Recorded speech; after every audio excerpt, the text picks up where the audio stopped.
Welcome to Pitchittomepodcast, a show about the subjective past, present, and potential future of Flesh and Blood design.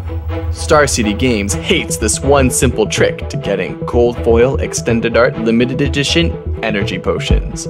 Today's episode will be celebrating the arrival of Pro Tour Los Angeles. On Red Pitch, Clark will rant and rave about the 405, the road to LA. On Yellow Pitch, Joel will ask a bunch of questions that hopefully might get answered by the James White Q&A event. On Blue Pitch, Fuzzy will give a quote-unquote meta breakdown for fringe formats that you could play at Pro Tour LA. You can find us across all socials such as TikTok and Instagram at Pitchittomepodcast.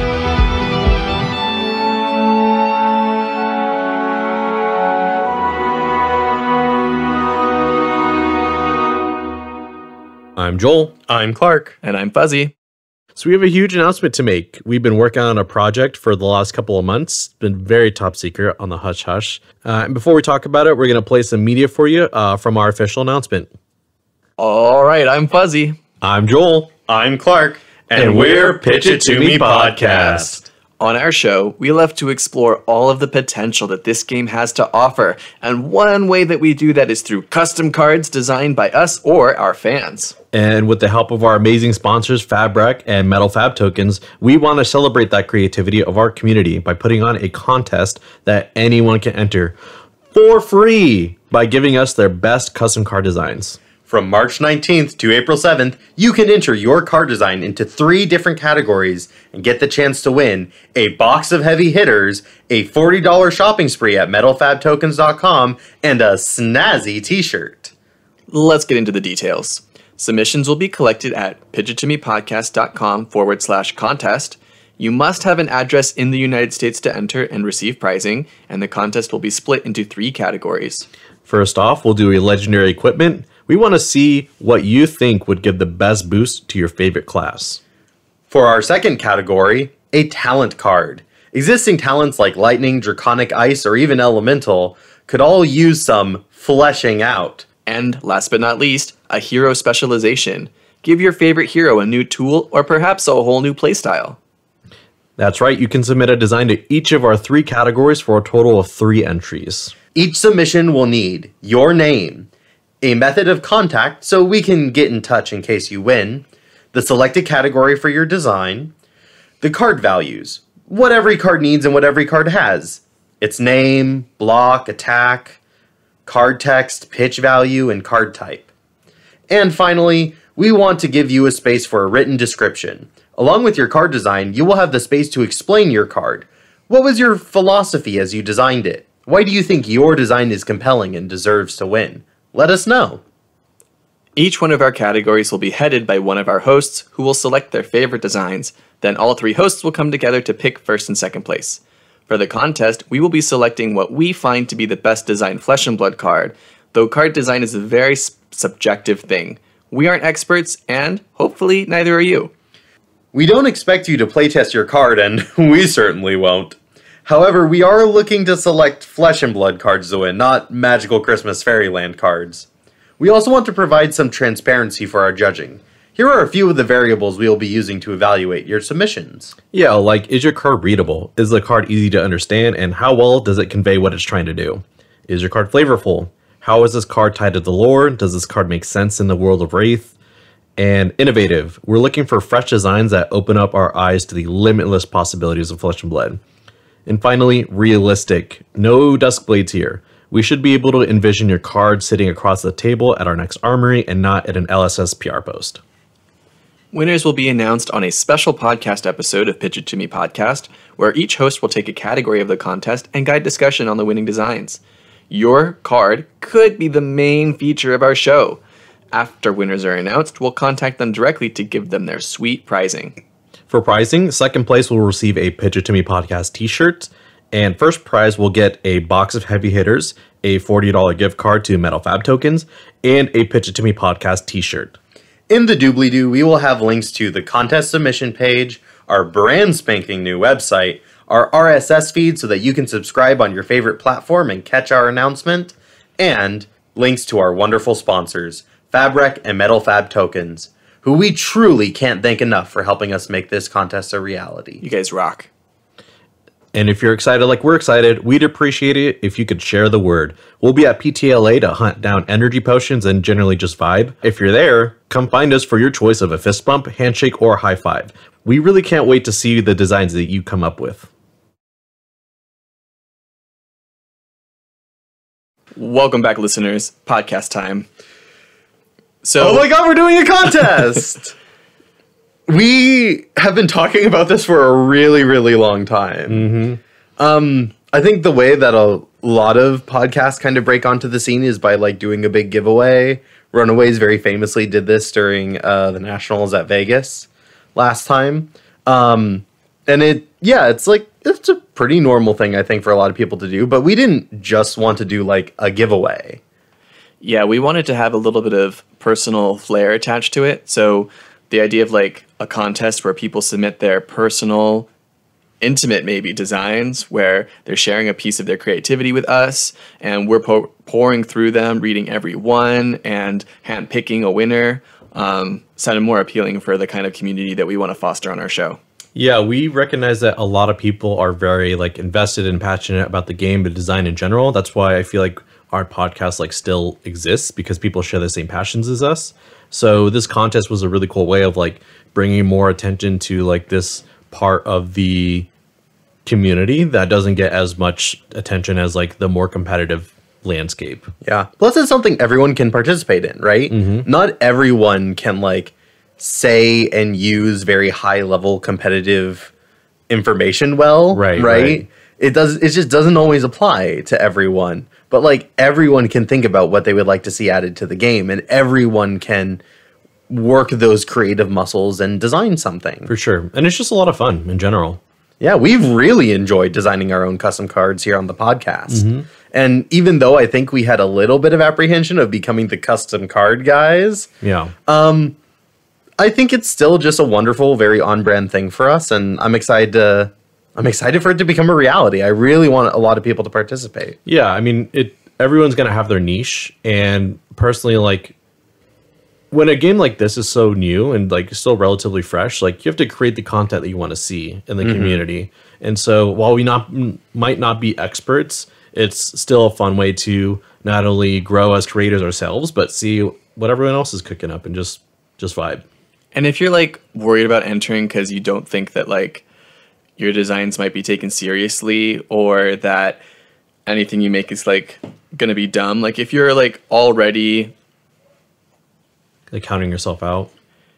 if you're already feeling like there's that obstacle between you and entering the contest, I'd like you to kick that obstacle aside and toss your hat in the ring anyway, because custom cards are about making dumb ideas and being like, hey, what would this look like? And imagining things that might not ever make it to the real game, but dreaming them anyway. Yeah, what is it that we said in the announcement? We don't expect you to play test your cards, and we're certainly not going to either. Yeah.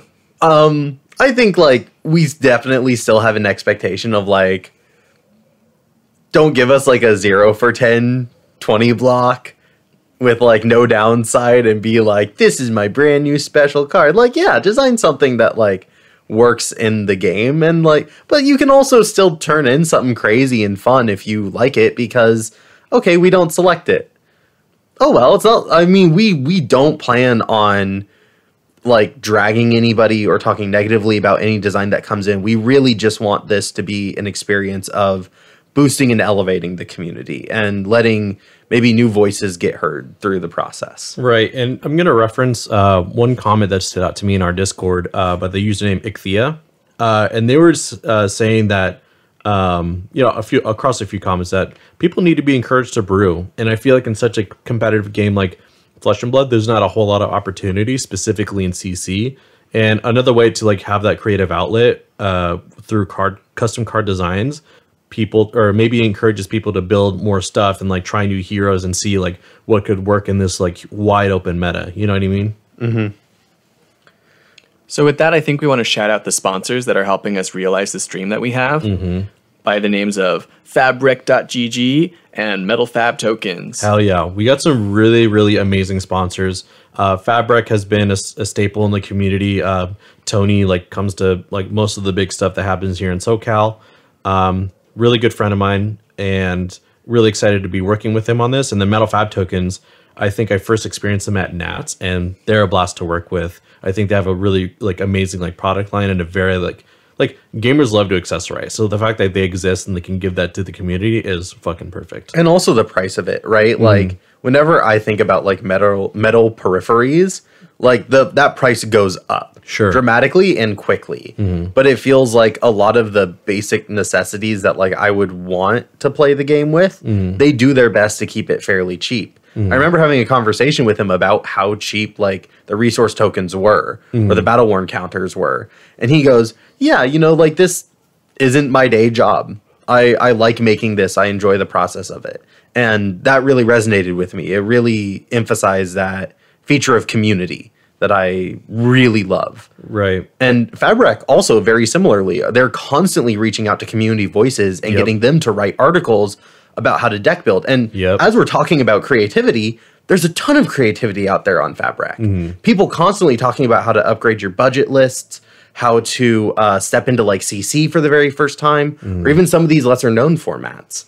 Yeah, it was such an amazing experience to find out that Fabrec was coming to, or EDHREC was coming to Fab, because I use EDHREC religiously when I was playing Magic, and to see that same resource in Flesh and Blood at the start of it is such a useful tool.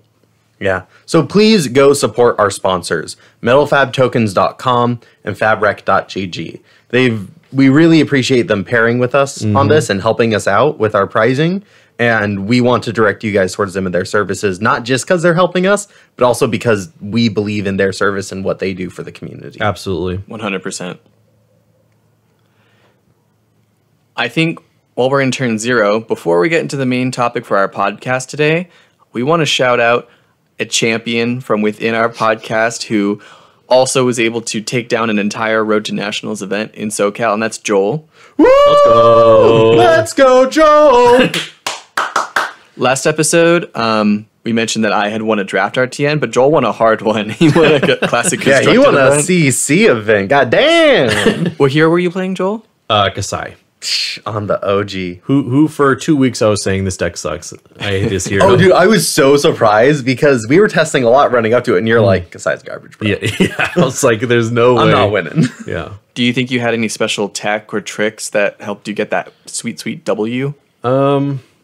Tech or tricks, kind of. It was more like a mindset shift. Like, I just understood, like, I'm not gonna really high roll anybody. Like, I have to play really tightly. I have to like manage my resources well. And when there's like more than one mini game going on in one deck, like I have to like just be really conscious of like the start, middle, and end game.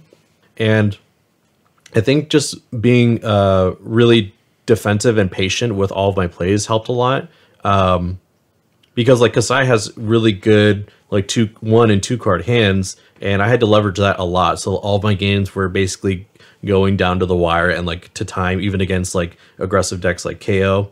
And yeah, it was really just like how much value can I get off of every hand with as few cards and taking as few damage, so that when it's time to use my quote unquote power cards or like raise an army, like I have the life threshold to do it and close out games. Because that's like I think Kasai probably has the lowest damage ceiling out of all the warriors. Well, maybe like Dorinthia's along the same line, but Dorinthia scales and Kasai does not. So yeah, I would say like in terms of like tips and tricks, it was just like switching to be more defensive and play for the long game.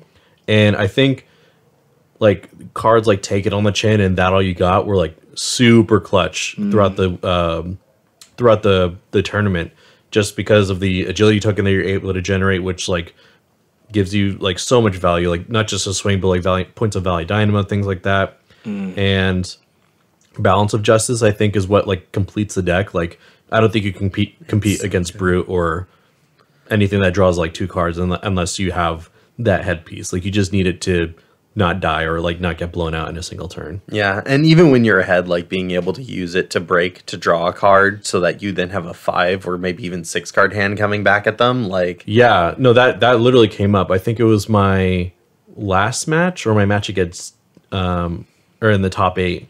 Yeah. I cracked it. I'm like, wait a minute, this is a lot of damage. I'm threatening lethal. I'm just gonna take it. No blocks, no bitches type moment. Yo, no blocks, no bitches. I also got to play some RTNs this season. Fuck yeah. I did not win. I didn't make top 8, but I got right fucking there. You had ninth place. Ninth place with the exact same record as Talon. Yep. This was right a there, man. 38-person RTN, right? Yeah, it was pretty large. Wait, at Spellhold? Yeah. Yeah. Oh, wow. Spellhold had a lot of people at it. And it was pretty great. There were some real killers there. I think I high rolled incredibly well, which I've put towards the cold foil Levia I bought the night before. Of course, once you bling out your deck, you start drawing 3 blood rushes back to back. You play better, bro. You play better. But I also think I got a lot more disciplined. I think I lost a lot of games to a couple sloppy rolls. Yeah. A little overextending, but I definitely cleaned it up on my second RTN night where I went 9th. Yeah. But it still just wasn't enough. Losing game 1 is such a massive thing, and it made me feel like I wanted to compete more. I wanted to come back. You got the bug. I got a little bit of the bug. It was stressful as shit, and I didn't quite like losing my entire weekend and like weeks leading up to the RTN. But you know, that's balance. Yeah. And those are other things that I can control outside of the game. For sure. So, you know, I was setting up this contest the entire time I was also prepping for these RTNs. Yeah, all of us. Yeah, we had a pretty busy week. The fact that we did as well as we did was pretty amazing. But I will say, like, you are playing a hero that I jumped off of for this RTN season because I was like, yes, she got some new tools, but I've been down this road where like every time you pick up scabs, you're risking the game, like inherently, and anytime you take that risk, even if it like can give you the win, and I'm not like negging you or anything like that, but. It's just like no matter how disciplined you play, you can still lose to really weird breakers or. Joel, really this is bad what choice. I'm going to say to that. Within you, there are 2 beasts. One of them can win you an RTN, and the other one can make you buster out of top 8. Amen. You got one beast within, and I got the other. Yeah, I did hear a lot of that the past couple of weeks with RTNs, like people just dying to beast within. I'm like, yes, more people know my pain. Well, oh man, it was so crazy because I ended up with 5 non-attack action cards off the top due to a shuffle from Shadow of Blasmafet, which I had used in a blind, desperate attempt to turn off Blood Debt, which worked. But like, At what cost? man, it shuffled my deck. It gave me 5 misses, and I was at 3 health. And I mean, I had lethal and lost 3 times in over the 2 RTN days. Yeah. Twice losing to Reckless Swing and then once to this Beast Within trigger. So it definitely is like a big feels bad. Sure. But I also know that like statistics are statistics and sometimes you just got to run it back. So I'm excited to run it back in the future. Fuck yeah, dude. All right. Are we ready to move on to our red pitch? Let's. Clark, what do you got for us? So the 405 today was really rough. I had to commute into what? Clark, that's the wrong road to LA. Oh shit. We're talking about the events that are being put on by local game Right. stores. So, LSS is doing this really cool event for Pro Tour LA called Road to LA. The concept is very simple. They look at a lot of LGSs in the local area for a really big event really big event in the area like Pro Tour LA, and they give them a promo to give away. I really like this. One, it gets people out to the LGSs and it helps build a little bit of community and excitement in the local area for the big Pro Tour coming up. It's a great way for like local game stores to also get a boost from a Pro Tour being held in their area. And I think it also gets some visiting players the opportunity to fly in early and get to see what the community in that area is like. You know, if you end up landing on Wednesday, you can go to a couple of these Road to LA events. You can get like these epots, which are going for $100, I want to say. Well, the secondary marketplace value is like less than just having this sick epot. You know what I mean? Yeah. I think it's a great way of building community. You know, it's not tied to like winning an event. It's not tied towards being the best deck. It's not about that stuff. It's about showing up, playing, and having fun. I think they're also tied to Blitz events. Yeah, I believe most of the Road to LA events are Blitz, if not all of them. Yeah. And that's wonderful because Blitz is easier for players to get into.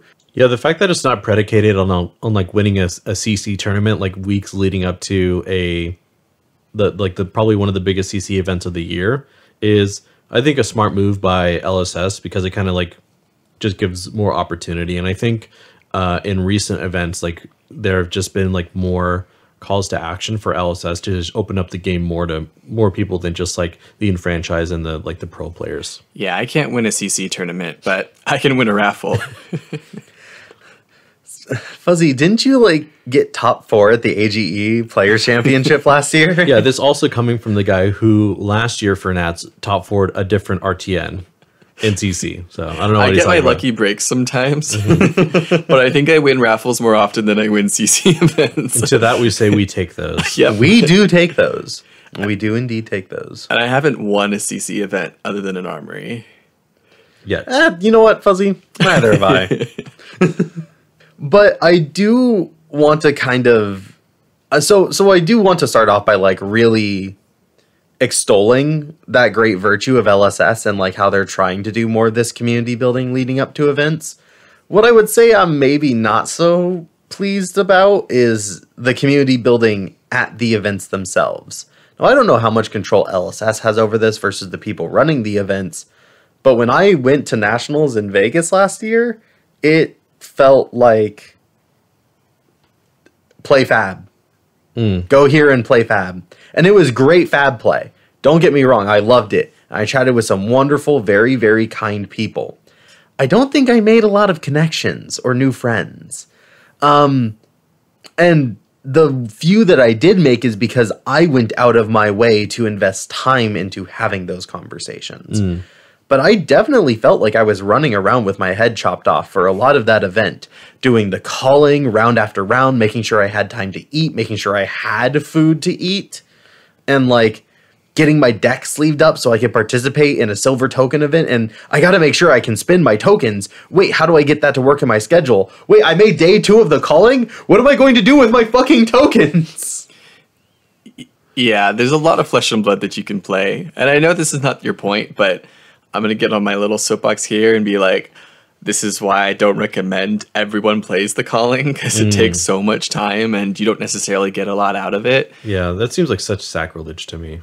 Don't play the calling. Yeah. Because it is a wonderful experience. And I also think like a lot of the community building comes from the camaraderie of competing with each other. Yes. Like there are some people who like when I used to wrestle, like I just had this bond with them because like I put in the work alongside these people. And I feel that way about like the SoCal community, like these people that I've been playing with and grinding with for so many years, and then seeing them do well at PTLA, like it makes me feel some type of way. Yeah. When you see John Zapata in top 8, you're like, let's fucking go! And you will see him probably.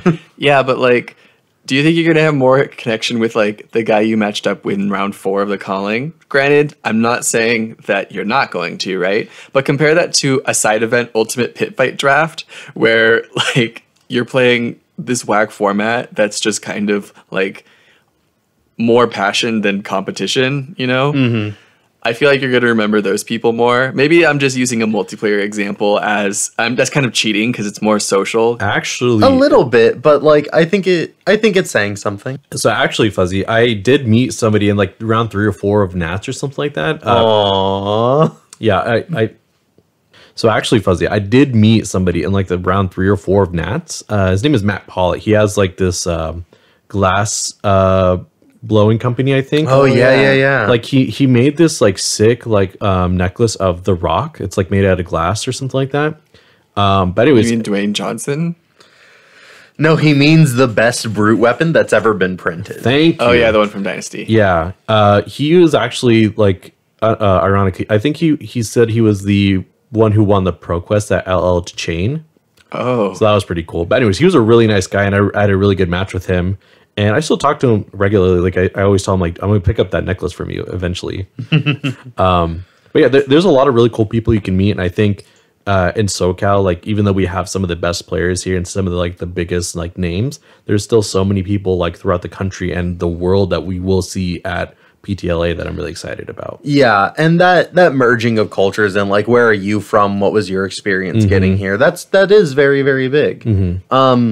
I will say that when I think about like community events and I think back to the nationals and like what was the thing that I felt put me the most in harmony with like the community, like when did I feel the most like I was contributing something to the community? It was when I got to sit down after the calling, when I had a big gap during day 2 and all my friends were playing their side events, and I got to teach Rain how to play Vincent. And that was a wonderful experience. And I never felt more like I was like participating in Fab than in that moment. And I wasn't even playing the game. So, well, obviously it's not easy for LSS to provide a gang of cool people who want to learn the game but don't know how to every single Pro Tour. I think we could definitely try to make these conventions and these events a bit more community oriented. I also want to point out one thing during Nationals last year that bothered me a little bit that I'd like to maybe see changed is like Nationals, the tournament was really ramping up when they were doing the cosplay contest. And I felt like not enough people were paying attention to the cosplay contest because they were also busy watching Nats. And like, that sucks because those people put a ton of work and like that's their time to shine. But like a vast majority of the hall felt like it was completely somewhere else. But it was Fatigue Briar. I mean, I would watch that too. No, I'm just kidding. You would rather watch Fatigue Briar than a cosplay? God damn. That is some messed up priorities, dude. I will say, though, like some of the stuff that they create, like especially like Marcus Brown, who's a local here, but he does like some insane Guardian cosplays. Like I think he was Oldham at Nats or something like that. But anyways, yeah. But anyway, like I'd like to see a little bit more of it, and I'd like to take a little bit of moment here in Red Pitch to talk about our little contest. We are going to be doing things during PTLA. We're going to be handing out tokens, and we're going to be leaving out some flyers. We are going to try to spread the word about what we're doing and try to build that community in a way that doesn't require you being good at the game of Flesh and Blood or even playing the game of Flesh and Blood to participate. It really should be for everyone. And I think that our contest can really do that. Yeah, that's certainly what I'm hoping to get out of it. Something that isn't talked about a lot in the Flesh and Blood community, like the creativity and the energy and passion that we have, and I'm hoping to see more of that. Yeah, like at some point, it's less of LSS's job to say like, hey, you two hug it out, be friends, you know? Yeah. And more of like, as the game grows, more content creators and more like influencers will like usher more people in to bring in new people and like celebrate LSS. So I think over time it'll get better. And for the most part, I think it's already a really great community compared to every other TCG. I would put money that this is probably the best TCG community ever. And it's just going to keep growing. Probably, yeah. I mean, I would say online we probably see the worst of it, but like when don't you? Yeah. In true. person, I have the worst interaction I've probably ever had in person was someone who was like on a massive losing streak, and then I high rolled them, and they were not there to have a conversation. True. They wanted to leave that table, and I was like, you know what? I get it. Yep. But yeah, it's collaboration. It's positive conversation. I'm kind of hoping people like post their designs to social media. We've even been seeing like some really cool people completely independently of us, like start printing a bunch of custom card designs online. Breezy, Mad Hatter Media. Yeah, we definitely Dillon, didn't invent the TCG idea. Yeah. No, but like it's been really cool to see how other content creators and other small community people are trying to have more conversations about what they'd like to see in the game and have us as community members maybe be a little bit more vocal about what we want to see. You know, I always think back to those days where Brute and Levia players especially would just complain constantly about our heroes. And it's like, Sorry, okay, you said used to? I know. Well, you know what? If Levia players are still complaining now, I think they should actually shut up. We are A tier. We take those. But like there was no productivity to that whining.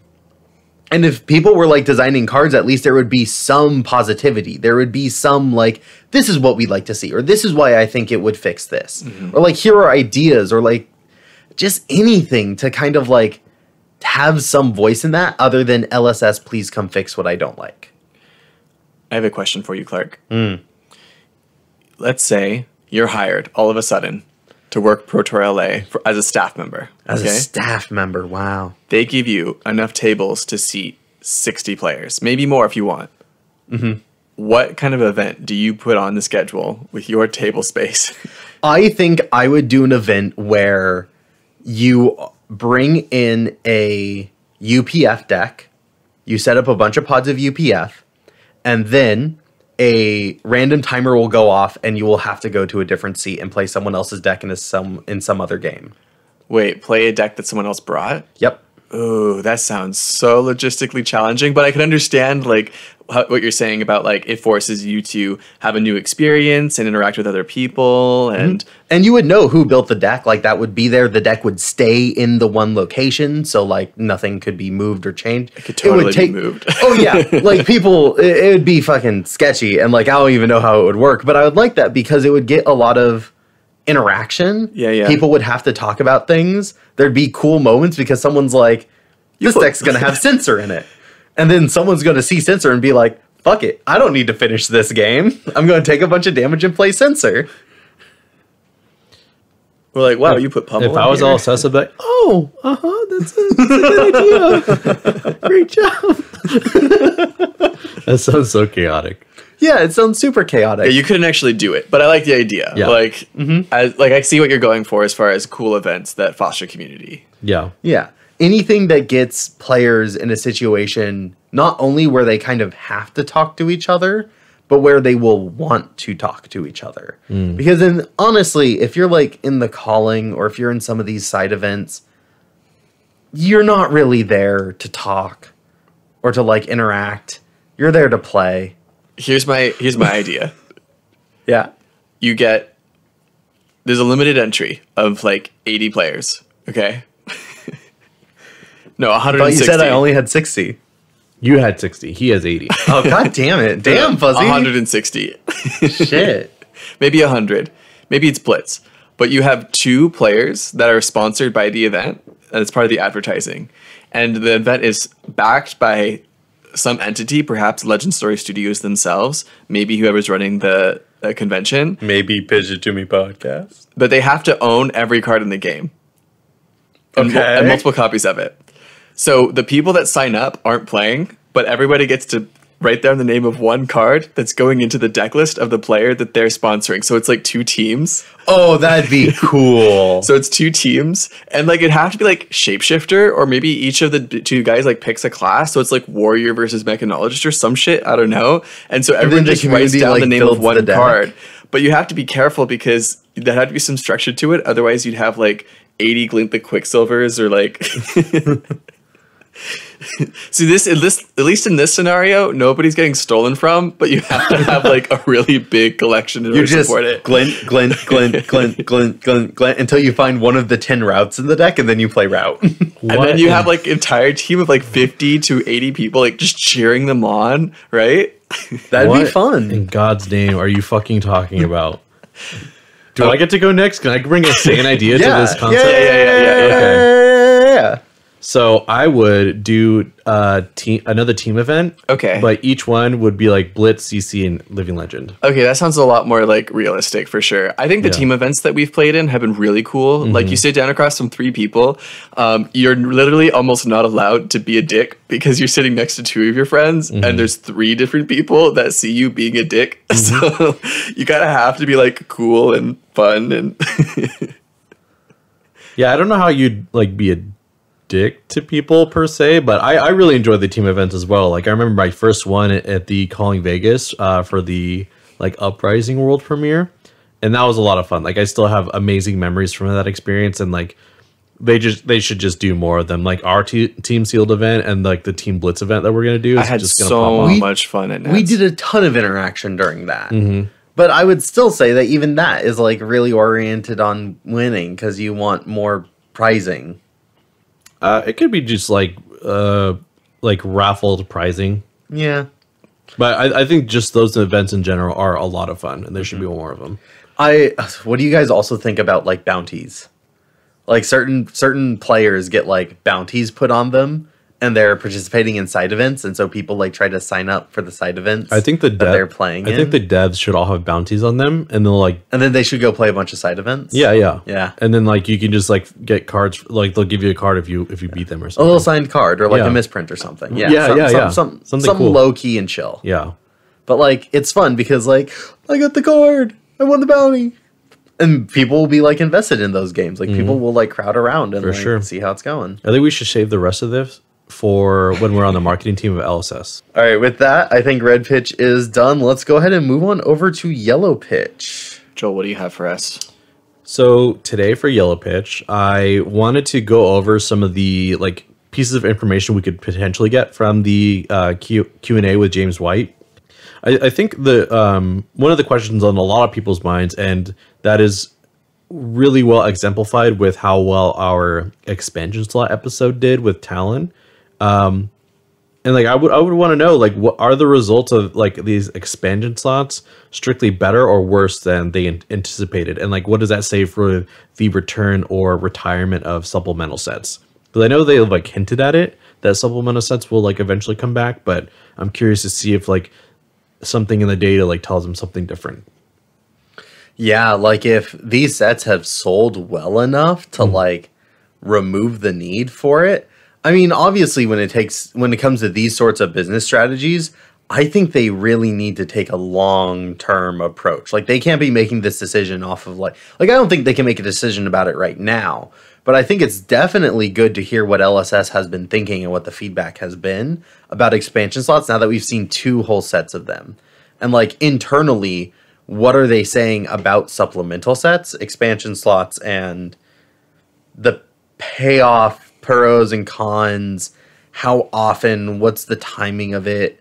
Because, I mean, we've mentioned on the show before about how LSS kind of is like, let's do something brand new this time. And they do that over and over and over again. At a certain point, they will need to fall into a rhythm that works. Maybe. I feel like a lot of the changes are part of what keep me really interested in the game. And there's always something refreshing that I can, like, talk about with my partner who cares about the game and plays the game, but only so much. And most of how they interact with the game is just me being like, you wouldn't believe what Legend Story Studios announced today. And then he goes, no. I say, oh, yes. Yeah, I agree with both of you here. Like Clark, I think like some sense of reliability in terms of like when we'll get XYZ for the game is nice to rely on. But the fact that LSS like stays editing their process and like re-innovating like what they've already done and see like if they can make a better like landscape for players, like keeps the game fresh for me as well. I think it like I think it protects them from making like the same mistakes over and over again, because the game is so new. Like it's kind of hard to say, okay, this is what works and we're going to stick with this. I think the open format is what's going to make the game grow really exponentially, especially if Misfail is as great as, you know, James White says it is. Yeah, he wrote a whole letter about how much this set. He said, buckle the fuck up. For real. He really did.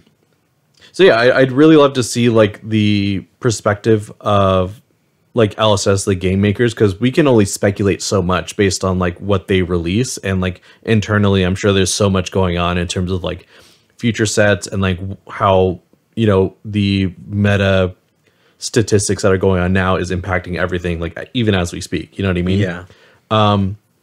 And I think one of the decisions that all of us are kind of like still scratching our heads about is like Reinar's inclusion with heavy hitters. And to me, I'm wondering like, was this like, and I think they've said like he was intended to be in there, but I want to know like if they thought like it was like an overcorrection for another brute they were supposed to add, or if it was just like, yeah, it didn't work out the way intended or the way that it was in testing. You mean you've been reading my blog posts? I dabble. I've skimmed it. Yeah, I think we can agree that Reinar didn't have a very impactful presence in the set. I've certainly seen some draft decks using Reinar, but not a lot of them, and they don't seem to be winning a lot of events. People just really default to KO. And In sealed, Reinar isn't really a presence. And in constructed, he has gotten some upgrades, but he's even overshadowed by KO and Levia in CC. Yeah, I originally thought, like, you know, back in our pitch and predictions episode, I think, Clark, you were like saying that Warrior had a lot of really great tools and they would be like the front runners of CC. And I was like, no, I think specifically Reinar will be like the real winners. I think they have a lot of really great tools. And, you know, I was wrong. Like Reinar was kind of like cast by the wayside, and KO, because he's so consistent and has like very few misses in the deck with like cards like Cast Bones and Blood Rush Bellows, like he's just the natural choice when you like really don't want to have so much randomness and inconsistency with your deck. Though I will say maybe we're being a little bit too focused on the popular formats, because I bet Reinar and Blitz, who was an all-star before, you know, I've had games against you, Joel, where you literally killed me on turn 0 because you hit the quadruple intimidate hands. Yeah. Maybe like in Blitz, Reinar has gotten like even better and his like power level has crept up and he's really strong. So maybe that's the part that we're not seeing, that like when they printed support for Reinar, they didn't really want to make him viable in CC. They wanted to give support to him in Blitz. I don't know. Interesting. Yeah, I think that could definitely be it. And I'll finish this point off with this. I definitely feel for LSS, because as we like criticize and like kind of look at everything they're doing, it must be really frustrating or like a difficult path to navigate as a game designer when you're designing this entire ecosystem of cards and like different strategies, and none of them really play out the way that you intended, and you're just kind of forced to like react to how your players are using them, and like, oh fuck, we completely missed like the fact that this hero can use this and be really broken. Yeah, the game is complicated, and there's a lot of different communities, sub-communities that are affected by set releases, right? And LSS has to print for them all, you know? Like, there is more than one Brute fan, and they're not just looking to have new support for new heroes, but also like help those Reinar fans out that have been playing for a while. And absolutely. Maybe they're just happy to see a new Reinar specialization and they're okay to leave it at that. I don't know. Yeah. So that's part of why I want to ask them, is because we don't really know what LSS was thinking, but it's always fun to know what it was. And maybe they'll be like, yep, Reinar support did not really happen in the way we expected it to, but I would love to hear from them, you know? Yeah. I'd also love to hear, how do they feel about designing heroes for non-competitive viability? Like, I don't think every single time they sit down to design a hero, they're thinking, how do we put this person in a position to like win RTNs and win Pro Tours? Oh, that's such like, a good point. They're probably thinking, how do we create fun and interesting play patterns in our game? And how can we give something to a player base? How can we give something to a player who maybe doesn't have something yet? Right? And that's exactly what Arachne felt like. Arachne was like, oh, I get to play an information game with like an interesting mill strategy. That is so and people true. fucking loved that. And that hero is garbage in competitive play. I think Betsy's kind of like that. So true. Like, I think they really designed Betsy in such a way where it's like, wow, this hero is so fun and interesting and balanced in limited play.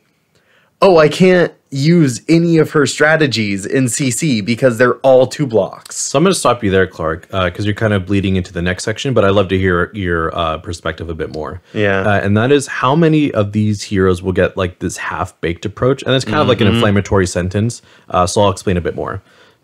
So recently, like with Riptide, Olympia, and Betsy specifically, I felt like they've only gotten half their kits, and I did feel this way about Levia and Bolton as well, up until like Dusk Till Dawn. Where obviously like Olympia and Betsy don't have like their signature weapon just yet. And I think they're missing a lot of cards too to go with that weapon. Same with Riptide. I feel like he still has some fleshing out to do. And whether or not Riptide is like this like fan service hero, much like Arachne was, like if we're going off of that thought process, I don't know. But I'm wondering, like, because we still are supposed to get like 10 plus more heroes for the rest of the year. Yeah. And I'm wondering, like, are we going to expect, or like, are we supposed to wait like a year after the release to get the rest of the stuff that they need to be full heroes? Or are we getting a more complete approach where they'll get their signature weapon, they'll get their armor, they'll get everything they need to succeed in CC if enough people like gravitate towards that hero. Oh yeah, like I think we did talk about this a little bit in the expansion slot where we had discussed the Riptide situation with Intoxicating Shot and Reelin, but it really goes to show like how early does LSS lock this stuff in? Right. Because if they've already locked it in when Heavy Hitters is getting released and they know that it's coming up in the next set, then I think I am a little bit more forgiving of the situation. But like if they are just sitting and waiting on releasing a card for like some other imaginary marker that we don't know about, that's really upsetting. Yeah. Like you're giving somebody a play pattern that they're interested and excited about, and you're not guaranteeing that they will have what they need. Right. That's really messed up. It just depends on how they design the sets. Like if they're really intending like, okay, we're gonna grade Betsy, and then 3 months later we're gonna give her the log and the next like expansion slot. Yeah. And then like 3 months after that we'll give her like a legendary chess piece. Like that feels bad in general. So I just like to see like what their mindset is, and I think that's a question that I would ask, in person, like at the Q&A. So lastly, I wanted to go over like Fab 2.0 because I think we've hinted at it a few times already in previous episodes. Specifically, like based on the Heavy Hitters meta, like will this impact how they design and release the next like 10 or so heroes for the rest of the year, like with the action point economy? And Clark, you had a really interesting point about agility tokens and how that might like be a little too absurd for Brute specifically, and maybe might convince LSS to make changes. Like, do you want to get into that a little bit? Sure. So obviously with Fab 2.0, I mean, we've been talking about this for a while now. We've been touching on it like a stone skipped across the water. We just kind of touch on it and then we come back and over and over and over again. Yeah, I think it's worth mentioning like what is Fab 2.0, and when we toss that term around, what do we mean by it? And I think it has a very fluid definition. To me, the term Fab 2.0 is talking about the differences in design choices that Legend Story Studios has been making as their game is, one, increasing in popularity, and there's been an opportunity for them to correct a lot of their quote-unquote design mistakes, but also it's the transition from the early days of Flesh and Blood, which a lot of which was produced and designed before any of it got released, going into a newer age of Flesh and Blood where they've gotten to see their cards in action and learn from cards that have been printed. One story that I think about is like, they say Dromai is one of the last heroes from the Flesh and Blood, like early Flesh and Blood 1.0. And Phi himself as a hero, even though he came out in like the 7th set of the game, was a hero that was designed before any card was ever printed. Right. So they're on a very long cycle for design, or at least they used to be. Like Arachne came out in Dynasty, but they were originally slated to be in Arcane Rising, the 2nd set ever. That's insane to me. Isn't it?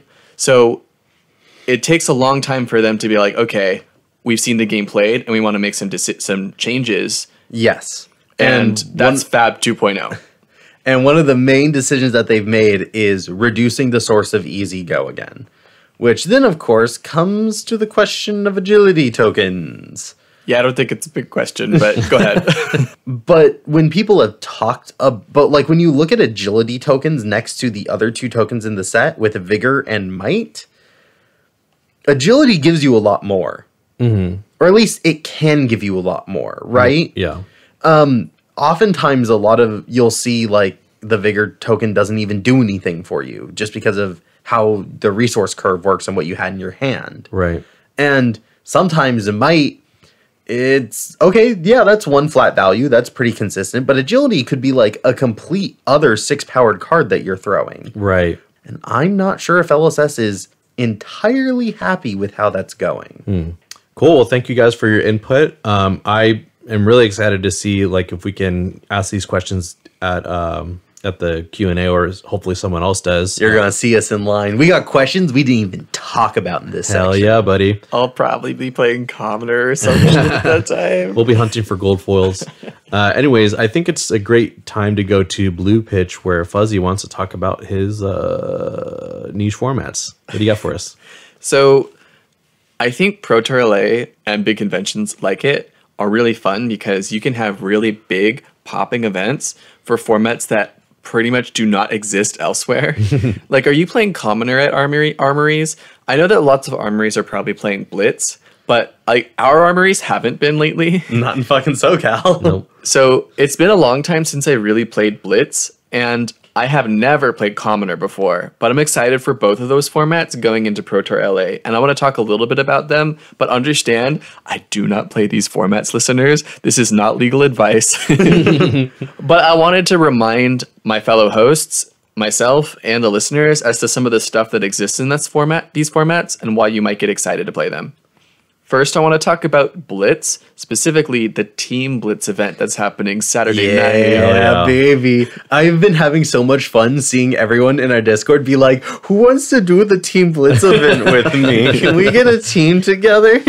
It's been great.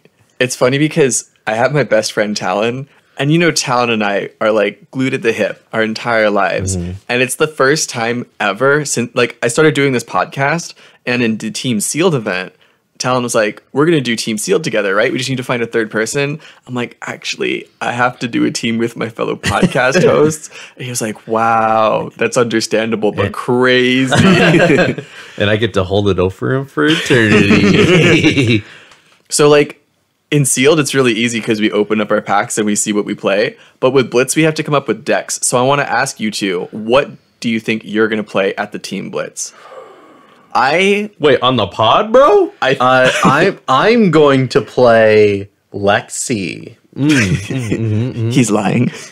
And Lightning Lexi with Ball, Lightning, and Premeditate. And I'm gonna play Potion of Strength, Nourishing Emptiness, Riptide.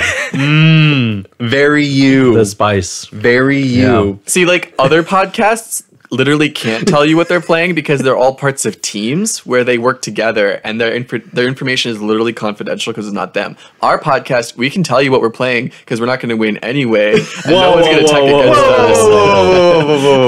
us. So here's a couple things I've been thinking about. In Blitz, Mechanologist has always been really strong. Like Dash, Inventor Extraordinaire, just slaps a Tekla Pounder on the field, and you go from 20 health to 14 health, and you're like, okay, I'm already about to die. Wait, that's true. Always been strong. That's a horrible way of putting it. That's not what it does. It pushes damage. You can block. Yeah, but I'm not gonna. I could. that extra 2 damage puts on a lot of pressure immediately. For sure. Approximately 6 points of pressure. Sure. There's also other heroes that have hit Living Legend in Classic Constructed but haven't hit their turn in Blitz. For example, Lexi still has Codex of Frailty and all that stuff. So you could probably jam some really good Lexi decks. I think I'm going to be playing Briar at Team Blitz.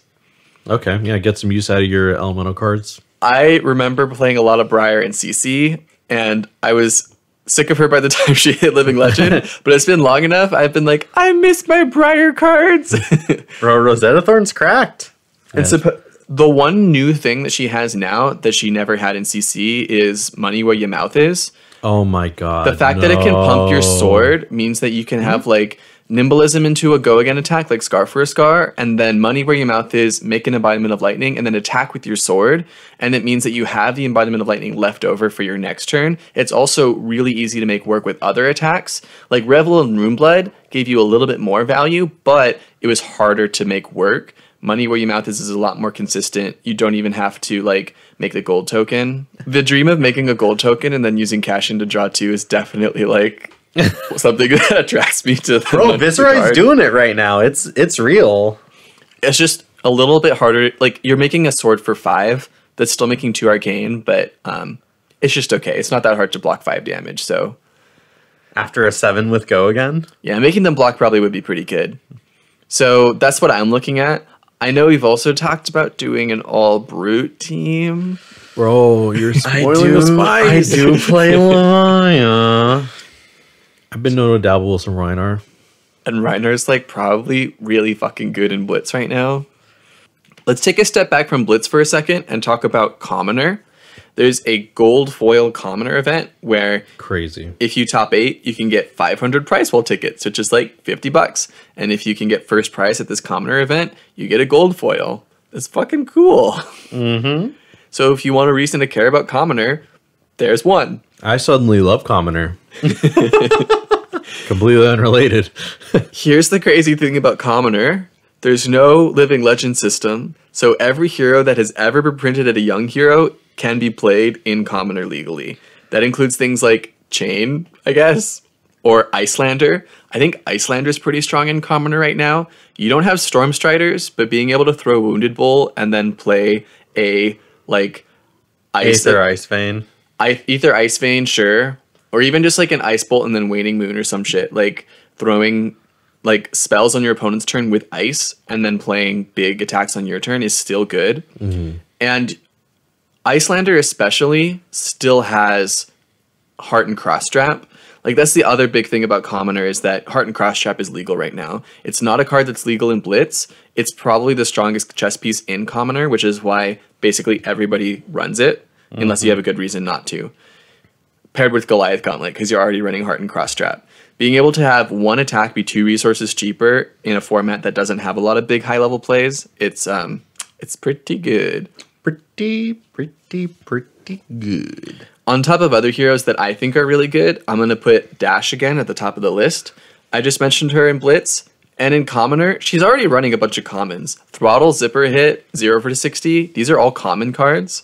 So she can run a lot of really efficient attacks really cheaply. She just like kind of runs the risk of getting fatigued, but you're throwing so much damage and there's only 20 life. Yeah. Fuck it, we ball. And she has her pistol, which is a really solid weapon that makes it like a lot easier to finish off the game when you're getting to that fatigue state.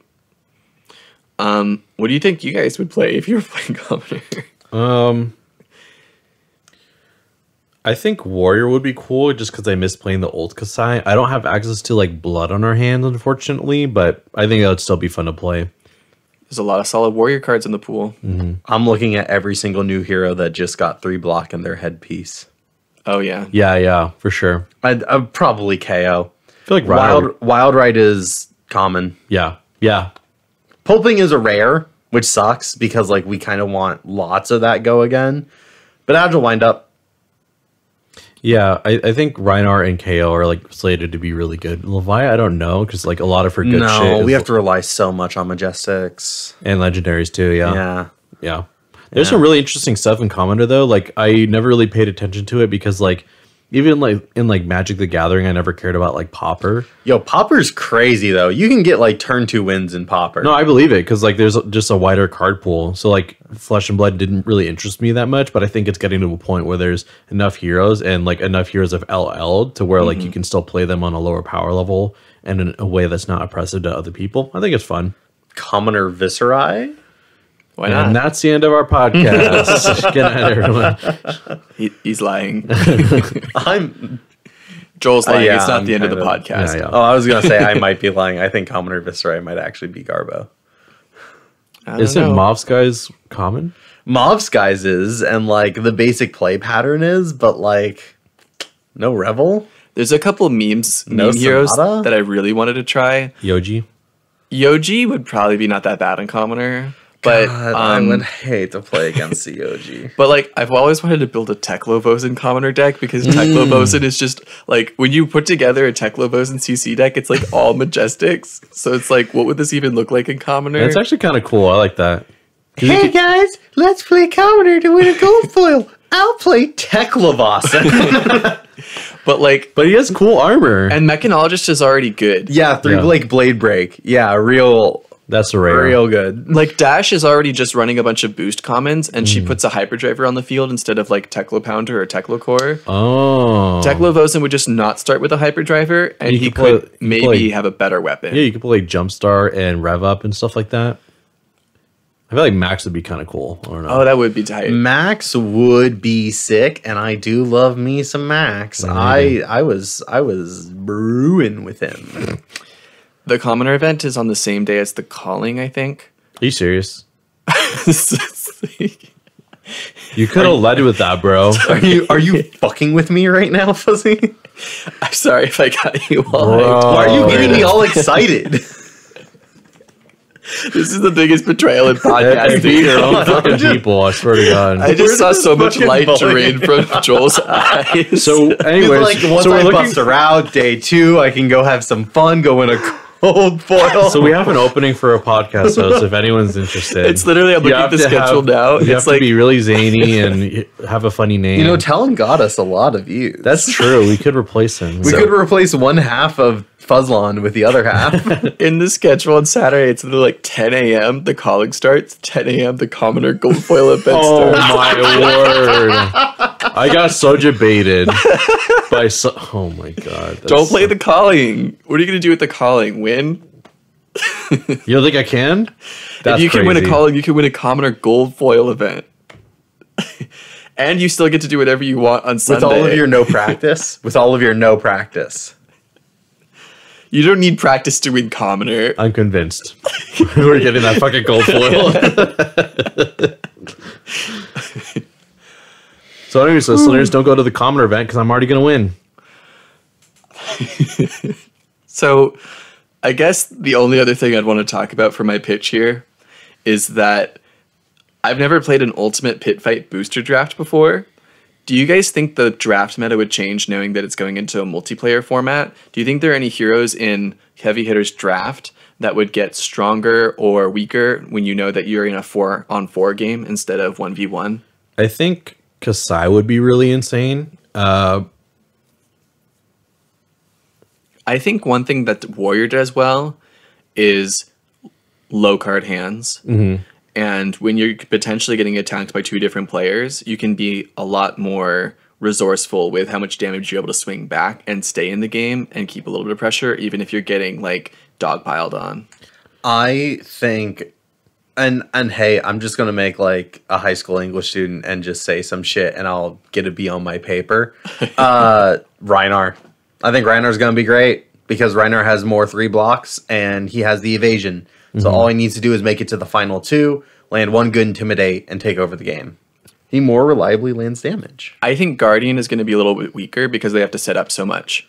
Like, you're telling me that if I play a bet big, you guys are just going to let me resolve an attack on my next turn? No, you're going to... You mean Big Bop? Yeah, I mean Big Bop or bigger than big. Mm-hmm. Yeah, if I play a big ass aura, like, y'all are going to attack me. I'm not going to have a hand to swing back with. 2 people are going to attack you. Arsenal Zone! Listeners, if you don't know, if you just came here for the announcement to see what the fuck we're all about, the Arsenal Zone is a section of our podcast where we talk about cards that we like, or don't like, or just kind of don't care about, and we saw in our binder and said, fuck it, I'll talk about this card. Let's start off with Joel. Yeah, Joel, what do you got for Arsenal Zone? For my Arsenal card that I do not have written down, we're going to do Grains of Blood Spill. Yeah. I think that in tandem with Balance of Justice were like really clutch. These past couple of weeks, like leading up to my RTN win, being able to like turn every deck into your blue while still having the power level of a yellow, just felt really strong to me. And the fact that it's like a 2 block temper as well is like very in line with Warrior. It helps me be a little bit tankier. And I ended up not running like Tunic for like any matchup. Yeah, I didn't run Tunic for pretty much any matchup just because I favored the block and in a meta against like Brutes and Guardians. And pretty much every like Vigor token generation, other than like Goblet of Blood Run Wine, is pretty bad. Like none of like the wind-ups are really good in my opinion. So the fact that I can just like focus solely on like a lot of go again, a lot of agility generation, and then like everything that I do can kind of get me Vigor tokens, like if my opponent is just being really like aggressive with me, was just really strong. And I think it was like a very beautifully designed card for Kasai, and I think Dorinthia can use it just as well. So it's just a really, like, I didn't expect to like it as much as I did. But yeah, that's my card. It's really elegant. It feels like the Warrior equivalent of the Seismic Surge Tectonic Plating. Yeah.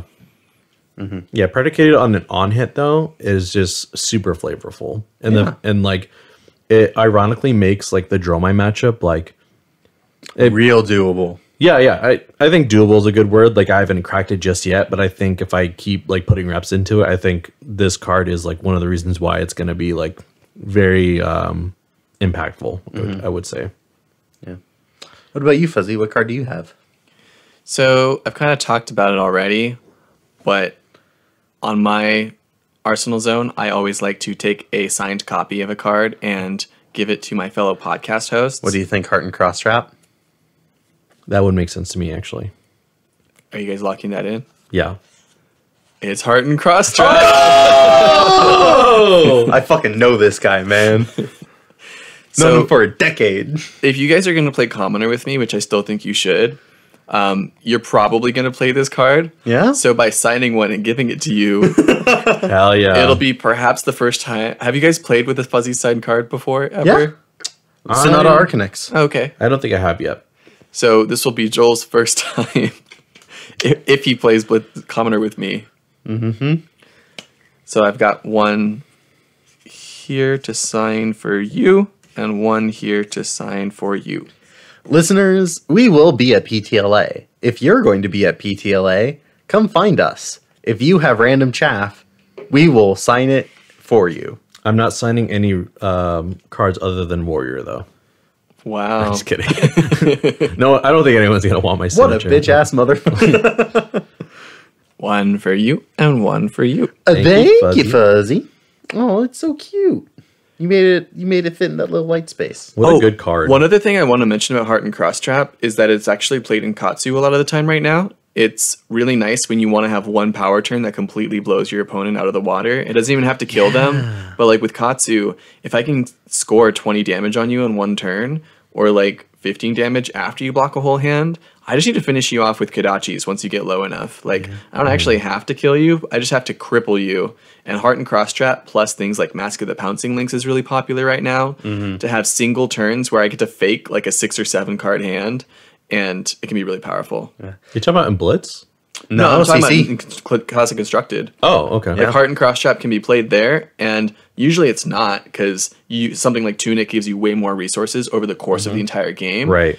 But like with this aggro plan, Heart and Cross Trap can make Surging Strike free, so you can play Surging Strike. If you like happen to draw the whole combo line and no pitch card, you can use Heart and Cross Trap. All right. For my card, I put here in our notes, is it finally time for Clark to have a secret card? Yes, of course. It's not Agile Windup like I wrote down in the notes. My card is not going to be 1 card, but 2 cards. This guy stays. So, what are your cards? Pulping and Hold the Line. This was my sideboard tech into KOs. Pretty much the night before my RTN weekend, I was looking at my deck list and I said, who am I going to run into? I'm going to run into a bunch of fucking Levias and KOs, a bunch of fellow brutes, and I need to be able to beat them. I wasn't going to bring in Balance of Justice because Scowling Fleshbag does too good of a job of shutting down a turn on those aggro decks. So I already kind of had my big headpiece that gave me an extra card's worth of value. So then what did I need? I needed something that kind of did the same thing of Balance of Justice. It gave me an extra card worth of value, an additional 3 block on a single blue D-React. Now, this also acted as like a D-React for like technically Bravo and like technically Azalea, which are some of our worst matchups. And so it was a way for me to say, well, at least I have this D-React. Like, at least it exists. It's also a blue that if I like really awkwardly draw it at the end of turn, or I just have it sitting around in my hand at the end of turn, I can park that in Arsenal and still get some value out of that slot. Right. It performed exceptionally well for me in Brute Mirrors. Almost as good as Pulping did. Pulping is originally in Levia inventories specifically for Kano, just for graveyard fill. But then I thought, no, wait, this card is great into an aggro race meta. The only deck that I wouldn't want to run it into that's also aggro is Katsu, because Katsu runs Flick Flack into us and feels comfortable arsenaling that Flick Flack. But I would say pretty much into every other aggro deck, run Pulping. I feel like pulping is really nice. I've played it in the context of KO. So admittedly, Levi might have a different relationship with it. But I'm like, I just want more wild rides. I want more 2 for 6 go again so I can have more opportunities to like turn on my claws.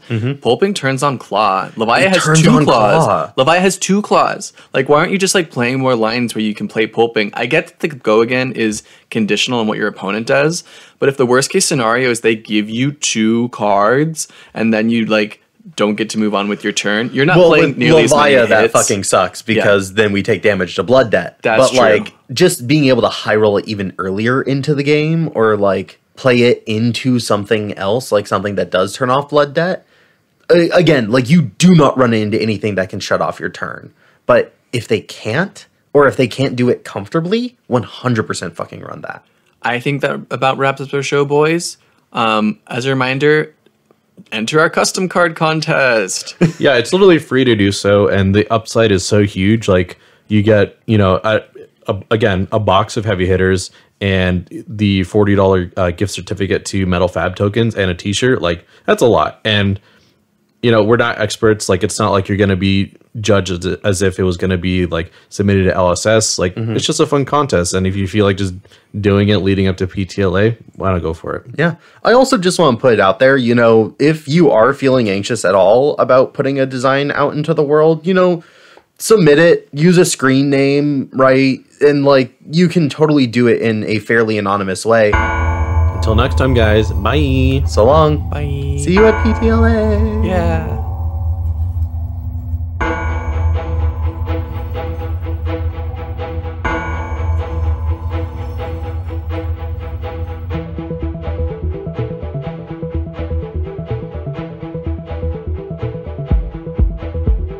Pitch It To Me Podcast is hosted by Joel Recinos, Clark Moore, and Fuzzy Delp. Our executive producer is Talon Stradley. Music is produced by Dillon Hulse. Logo is designed by Han V. And our sound mixing is done by Christopher Moore.